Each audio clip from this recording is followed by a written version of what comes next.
Hi everyone, Kendall Farnum here at India Hook United Methodist Church with a story time for this Saturday. It is December 19th when I'm taping this. So the first thing I want to talk about is follow up from last week. We read a story talking about different names for groups of animals I think it was called The Crash of Rhinos. And then we read a book called Owl Moon, which made me wonder what a group of owls is called. And I looked that up, and a group of owls is called a parliament.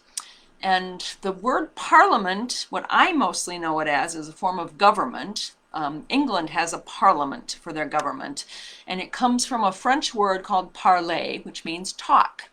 And owls are considered wise animals, so we might think of them as talking and conversing and having big conversations about great ideas and things. And so they're called a parliament of owls. So I thought that was interesting.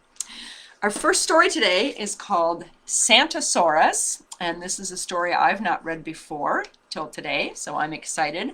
Most people I know think dinosaurs are a lot of fun, so this is a little bit about Christmas in Dinosaur Town. So let's see what happens here.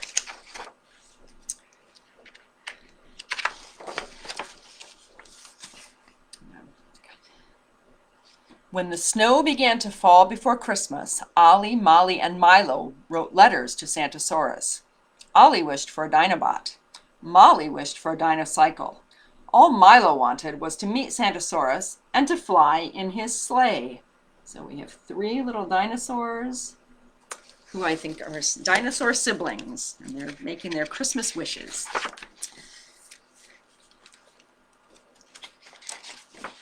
When the cold wind blew through Dinosaur Town, Ollie, Molly, and Milo went Christmas shopping with Mamasaurus. What hustle and bustle and squash, said Mamasaurus. And here they all are out and about in Dinosaur Town.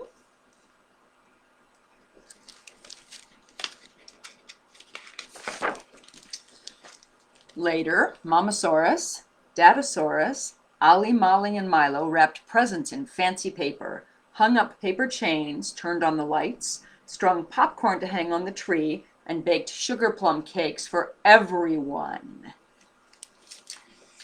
I haven't made a paper chain in a very long time, but they make one to hang on their tree. That's fun. It's Christmas Eve. Everything is ready for the dinosaurs' Christmas. Ollie, Molly, and Milo hang up their stockings and leave milk and cookies for Santosaurus and carrots for the dino deer. Soon, everyone is sleeping. Except Milo. Listen, what's that? Is it the sound of sleigh bells ringing? Milo pops out from under the covers and creeps ever so quietly down the stairs. Who is standing by the Christmas tree? Santosaurus! Ho, ho, ho, Milo! I was waiting for you! And there is Santosaurus in all his glory. In the blink of a magic eye, Milo and Santosaurus shot up the chimney to the sleigh on the roof. They flew up from the house and over Dinosaur Town. And there they go. They're the dino deer, which have lots of different sizes, from big ones to small ones, way up at the front of the line. And I don't know if you can tell, but yes, that front dinosaur has a little red nose for sure. They delivered presents to dinosaur children all over Dinosaur World.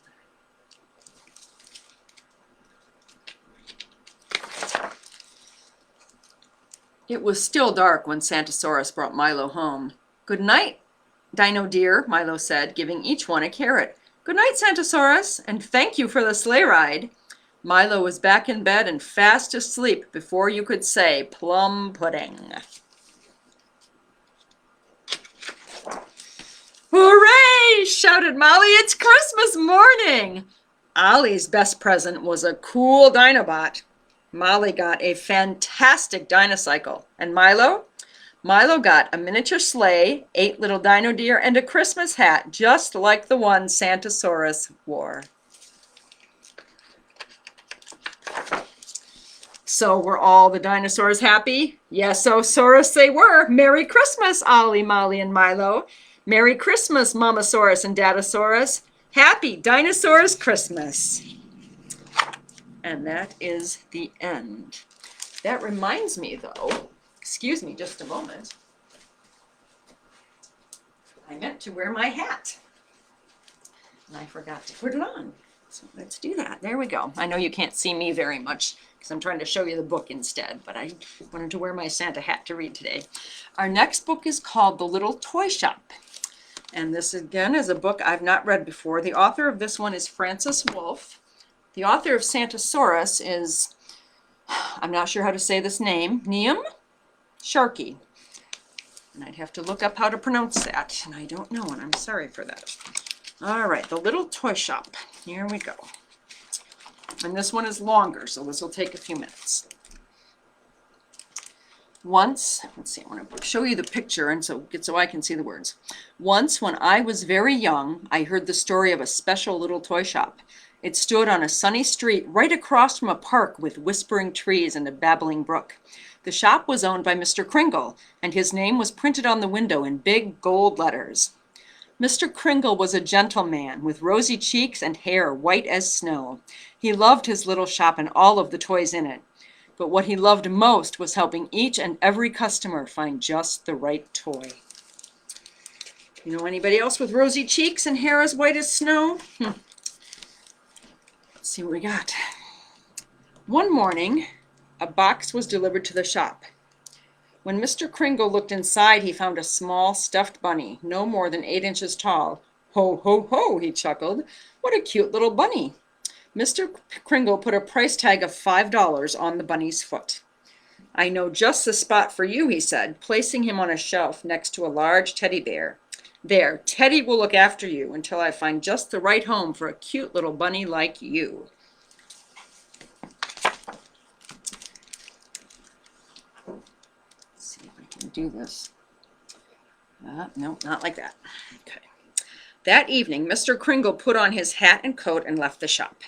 As the bunny sat quietly in the glow of the nightlight, he heard a voice. Welcome to the toy shop, little one. It came from the bear sitting beside him. Why, thank you, said the bunny. Teddy introduced the bunny to all the other toys. He explained that each and every one was waiting for Mr. Kringle to find just the right child to take them home. There is nothing sadder than a toy that never knows the love of a child, said Teddy. As the days passed, Bunny and Teddy became the best of friends. Beyond their furry feet, they watched the world outside the shop change. Summer turned to autumn, and then came the cold, white days of winter. Soon it will be Christmas, Teddy told Bunny. It is a magical time when many toys find loving homes. As Christmas drew closer, the two friends saw more and more of the other toys leave the shop. They began to think that Mr. Kringle would never find just the right child for them.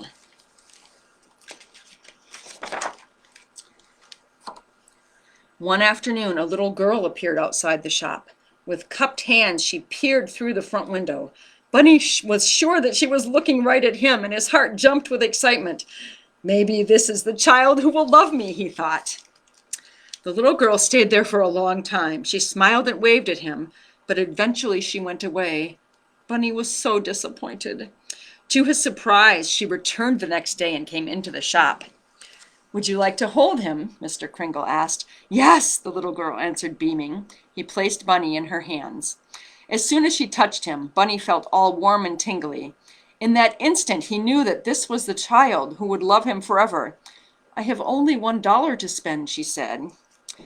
Mr. Kringle could see that this was just the right toy for her. Well, he said, as it happens, this bunny is on sale for $1. The little girl smiled. She told Mr. Kringle that she would come by with the money the next day. That evening, Bunny and Teddy said their goodbyes, for they knew that this would be their last night together in the toy shop.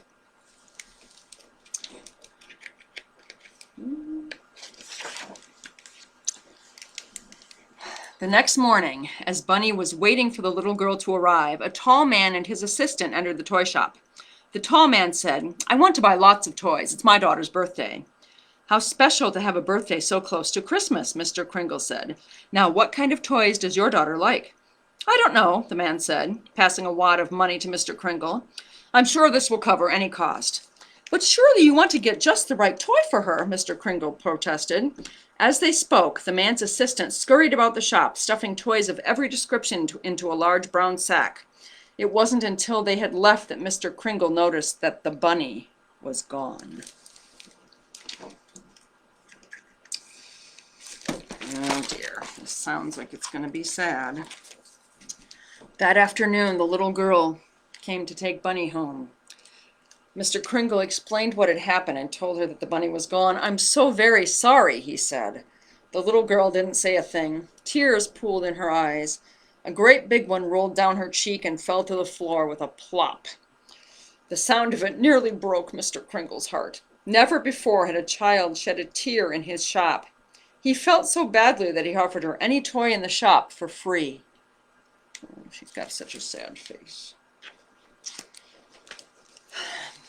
Meanwhile, the next thing Bunny knew, he was being stuffed into a box. Everything went black. Soon the box began to shake. He heard paper ripping, and suddenly the top was pulled off. Looking up, he saw the birthday girl. She reached into the box and picked him up by his ear. He didn't feel all warm and tingly this time. Instead, he felt frightened. As Bunny dangled in the air, the girl announced, "What a puny bunny! I don't want this silly thing."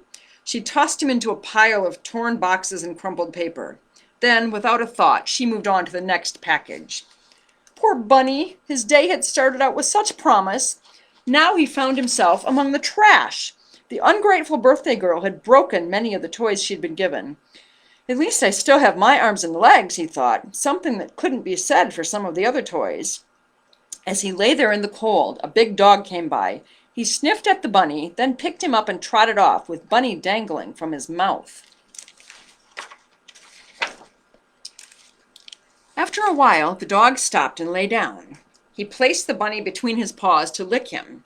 Then he started to chew. In no time flat, he had plucked one of Bunny's eyes right off his face.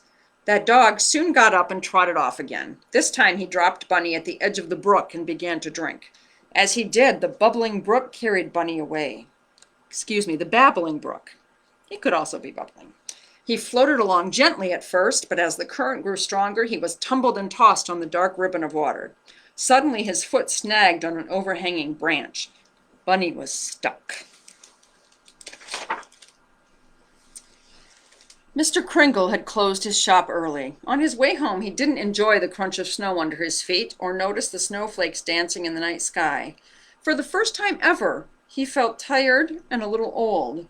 As Mr. Kringle crossed the bridge that went over the babbling brook, something caught his eye. He stopped and peered over the railing. Much to his surprise, there in the glow of the street lamp was the little bunny. And he's way down here in the water. Can you see Bunny?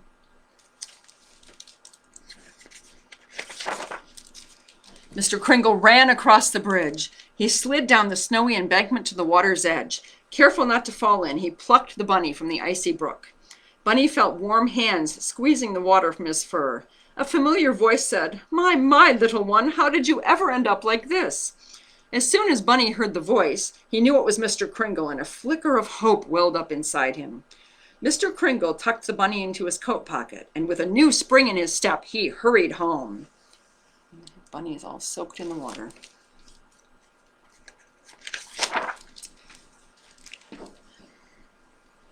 Mr. Kringle washed Bunny in a basin of warm, sudsy water and dried him with a fluffy pink towel. "Now," he said, "let's see what you can do about that eye of yours." He took a needle and thread and sewed on a button where the bunny's eye used to be.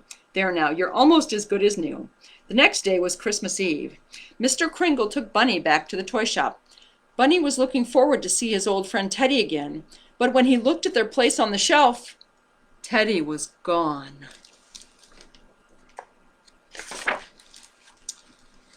To Bunny's great surprise, Mr. Kringle appeared wearing a beautiful red velvet suit trimmed with white fur. He was carrying a large sack filled with packages wrapped in brightly colored paper. Placing Bunny in a box, he said, "I know someone who will be very happy to see you." After a while, Bunny began to hear noises, jingling bells, swishing sounds, and then a great thump. The last thing he heard was Mr. Kringle as he whispered, "Merry Christmas, little one." For a long time, everything was quiet. Then Bunny heard a strange voice say, "Open this one. It's from Santa." When the lid was lifted off the box, Bunny could barely believe his eye. There was the smiling face of the little girl from the toy shop. His heart jumped for joy. "It's my Bunny!" she shouted, reaching into the box and picking him up. "I never thought I'd see him again." She gave Bunny a big hug, and he felt all warm and tingly. Bunny was so happy. The little girl didn't seem to care that his eye was missing or that his fur wasn't quite as fluffy as it used to be. She loved him anyway, just the way he was. That night, when the little girl went off to bed, Bunny got another big surprise.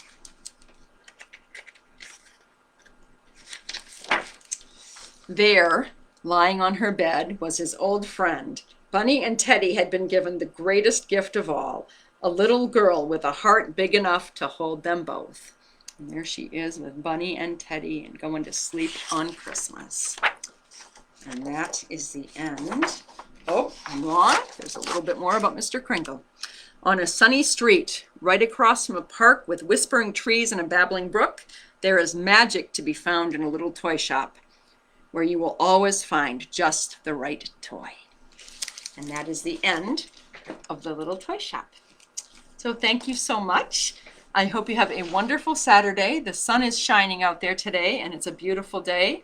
Christmas is less than a week away, and I will hope to see you for Christmas Eve services perhaps. We're scheduled to have 12 o'clock, 4 o'clock, and 6 o'clock, with the 4 o'clock service designed for kids. So watch our Facebook page in case we have to change things to go on Facebook Live instead of in person, because COVID is still bad. Blessings to you all. Thanks for being with us. Have a great day. Bye-bye.